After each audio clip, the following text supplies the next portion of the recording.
খাল পুনরুদ্ধার করাটা আমাদের জন্য খুব জরুরি হয়ে গেছে। টাকার পর টাকা আমরা গড়েছি, কিন্তু আমরা চট্টগ্রামকে একটি বাসযোগ্য শহরে পরিণত করতে পারি। আজকে কালীছড়া খালটি অনেকাংশে নালাতে পরিণত, অনেকাংশে আজকে বাড়িঘর হয়ে গেছে। আমি মনে করি গত একটি মাস আমি আজকে এখানে দায়িত্ব নিয়েছি।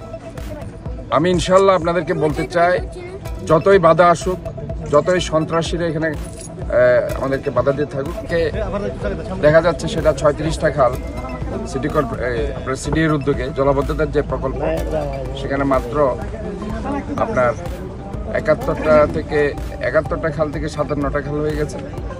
57টা খাল থেকে ওনারা 36টা খাল এখন জলাবদ্ধতার জন্য তাদের কাজ শুরু করেছে। তাহলে প্রায় আরও 21টা খাল রয়ে যায়। 57টা খাল যদি আমরা ধরি, তো এখন এই 21টা খাল আমরা উদ্ধার করার চেষ্টা করছি। এটা কালীছড়া খাল। পাহাড় যারা কেটেছে দীর্ঘদিন, এই যে 16 বছর যারা দুঃশাসন ফেসিবাদী সরকার, আওয়ামী লীগের পোষ্য একজন কাউন্সিলর, একজন ভূমিদস্যু, একজন ডাকাতের সর্দার ছিল। এই যে জসিম, সে একজন ভূমিদস্যু, পাহাড় কাটার জন্য সে বিখ্যাত ছিল, কিন্তু তার বিরুদ্ধে আওয়ামী লীগ সরকার আইনানুগ কোনো ব্যবস্থা গ্রহণ করেনি। আমরা এই জন্য গত 16টি বছর যারা এই ধরনের দুর্নীতি করেছে, লুটপাট করেছে, দুঃশাসন করেছে, আজকে যে আমাদের জলবায়ু পরিবর্তন হচ্ছে বাংলাদেশে, এটার মূল কারণ হচ্ছে আমরা পাহাড়গুলো কেটে সাবাড় করে দিয়ে সেখানে আবাসন প্রকল্প করে অপরিকল্পিতভাবে টাকার পর টাকা আমরা গড়েছি, কিন্তু আমরা চট্টগ্রামকে একটি বাসযোগ্য শহরে পরিণত করতে পারি।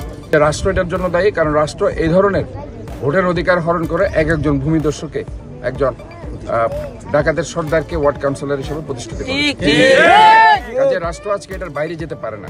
আজকে কালীছড়া খালটি অনেকাংশে নালাতে পরিণত, অনেকাংশে আজকে বাড়িঘর হয়ে গেছে, অনেকগুলো জায়গা আজকে ভরাট হয়ে গেছে। কাজে এই খাল পুনরুদ্ধার করাটা আমাদের জন্য খুব জরুরি হয়ে গেছে। এটা যদিও একটা সময় সাপেক্ষ কষ্টসাধ্য ব্যাপার, কিন্তু আস্তে আস্তে আমাদেরকে এই কাজগুলো করতে হবে। গ্রামটা একটু অবাসযোগ্য শহরে পরিণত করেছে, তাদের বিরুদ্ধে আজকে আমি এখান থেকে বলতে চাই, তাদের এই শাস্তির বিচার বাংলাদেশের মাটিতে।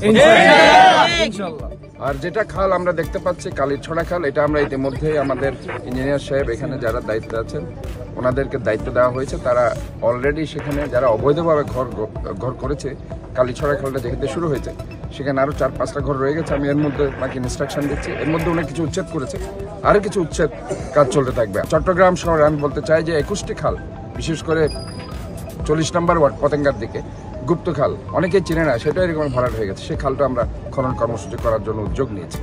এইভাবে আপনার বীর্যকাল বাকুলিয়াতে সেটাও ভরাট হয়ে গেছে, কৃষিকাল ভরাট হয়ে গেছে। এগুলো মানুষ চিনে না। এই খালগুলো আপনার এখন মনে হচ্ছে যে এই যে খালগুলো 57টি খালের মধ্যে 21টি খাল আমরা যে পাচ্ছি না, খালগুলো পুনরুদ্ধারের মাধ্যমে জলবদ্ধতার একটা যে পার্মানেন্ট সলিউশন, সেই জায়গায় আমাদের যেতে হবে এবং জীব বৈচিত্র্য, পাহাড়, নালা এবং আপনার সবকিছু আমাদেরকে আজকে বাঁচাতে হবে।